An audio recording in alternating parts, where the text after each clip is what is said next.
திருச்சியில் காவிரி ஆற்றங்கரையோரம் மீன் கடை அமைத்துள்ள வியாபாரிகள் ஆற்றில் மீன் கழிவுகளை கொட்டி அசுத்தம் செய்வதாக குற்றச்சாட்டு எழுந்துள்ளது. இது குறித்தான முழு தகவல்களோடு இணைகிறார் நமது செய்தியாளர் தினேஷ். வணக்கம் தினேஷ். பொதுமக்கள் என்னென்ன குற்றச்சாட்டுகளை முன்வைக்கிறார்கள்? இதற்கு மாநகராட்சி தரப்பிலிருந்து ஏதேனும் விளக்கம் அளிக்கப்பட்டிருக்கிறதா? முழு விவரங்கள் என்ன?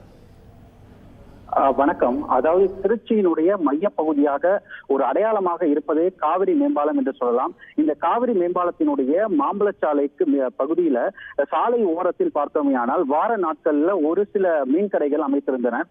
ஆனால் இந்த ஞாயிற்றுக்கிழமை போன்ற விடுமுறை நாட்கள்ல பார்த்தோமேயானால் 10க்கும் மேற்பட்ட மீன் கடைகள் அமைத்து வியாபாரிகள் இந்த பகுதியில கடைகள் அமைத்துள்ளனர். மேலும் இங்கு விற்கப்படும் மீன்கள் பின்புறமாக காவிரி ஆற்றினுடைய அருகாமையிலேயே அந்த மீன்களை சுத்தம் செய்து அதனை வெட்டி பொதுமக்களுக்கு விநியோகம் செய்கின்றனர்.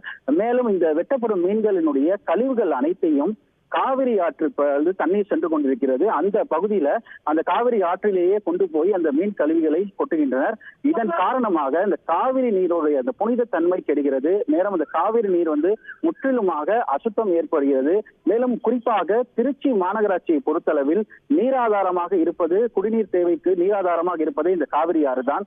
இந்த காவிரி ஆற்றில் இருந்து திருச்சி மாநகராட்சியினுடைய பல்வேறு பகுதிகளுக்கு குடிநீர் விநியோகமானது செய்யப்பட்டு வருகிறது. ஏற்கனவே கடந்த சில நாட்களாக திருச்சி மாநகராட்சி பகுதிகளில் வழங்கப்படும் குடிநீரில் கழிவுநீர் கலக்குகிறது, மேலும் குடிநீரிலிருந்து துர்நாற்றம் வீசுகிறது என்று சொல்லப்படும் நிலையில தற்போது இந்த காட்சிகளை பார்க்கும்போது இந்த துர்நாற்றம் வீசுவதற்கு இதுவும் ஒரு காரணமாக இருக்கலாம். ஆகையால் இதற்கு மாநகராட்சி உரிய நடவடிக்கை எடுக்க வேண்டும் என பொதுமக்களின் கோரிக்கையாக உள்ளது.